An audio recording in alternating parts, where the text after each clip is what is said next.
that is very rewarding, and really the type of classroom that I run now. When I was a teacher, my favorite kids in my preschool classrooms were always the boys that got in trouble all the time. And even when I was like a TA, and even when I was a student and I was helping the classrooms, the teachers would always make me deal with those kids, and they would be like, Katie, take him and go in the hallway, because everybody else would get mad at these kids. They'd get yelled at, they'd get in timeout, they'd get meetings with their parents, and all everybody gets so mad at these kids all the time. I loved those boys, and I would go out and sit with them in the hallway, and I'd be like, what happened? And I would talk it out with them. And like, I was always trying to work with them. Like, what do you need? What do you want to do? How can we make this, how can we bring you back into the classroom and engage you in a way that you care about? And so my classroom that I have now, my son is one of those boys for sure. That was a big reason. I mean, I was already homeschooling, but my youngest son would have been, I think he would have been harmed by being in the school district. I think he would have been told that he was bad from the time he was very young, and he's not bad. And he was not told that, and he doesn't think of himself that way. And I feel very blessed and very proud that I did that for him. And he's in my class now, and he's 9, and he is constantly so engaged and just building and moving and creating things and talking to people. And it's so fun and so rewarding for me to see that the type of kids that were my favorite kids in the public school system, but that it was always a battle to figure out how to bring them in.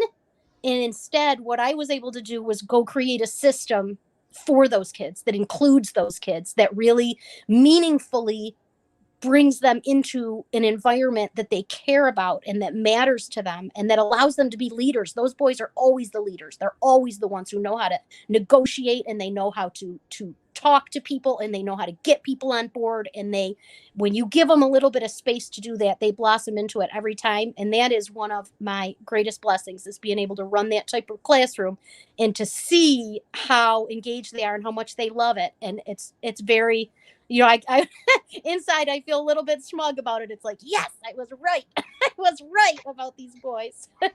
So Katie, so your contention is, if those boys were in the public school system, they probably would have been pegged as disruptive, can't sit still.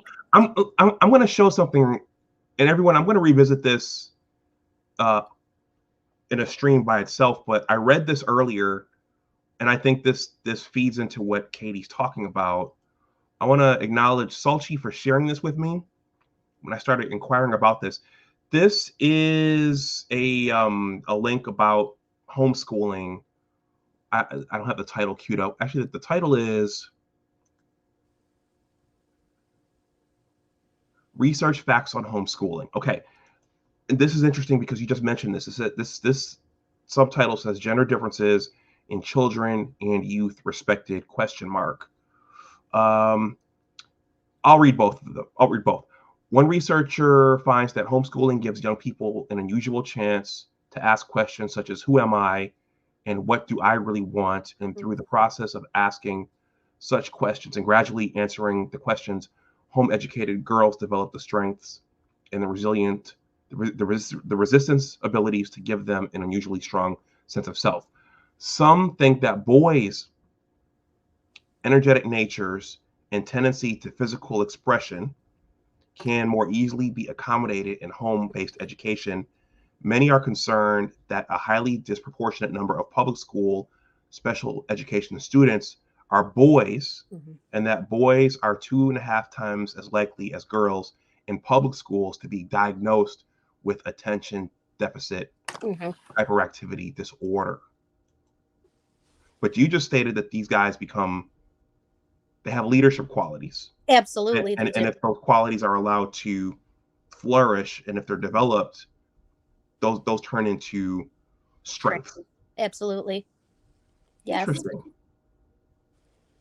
That's been noticed in outdoor education as well. I'm not the only person who said that. People who work with kids in the outdoor setting, like outdoor preschool programs and programs that are put together where kids are really out in the forest schools and that sort of approach. People who run those types of programs have said the same thing about the types of boys who would be diagnosed and labeled in a public school are leaders in the forest school.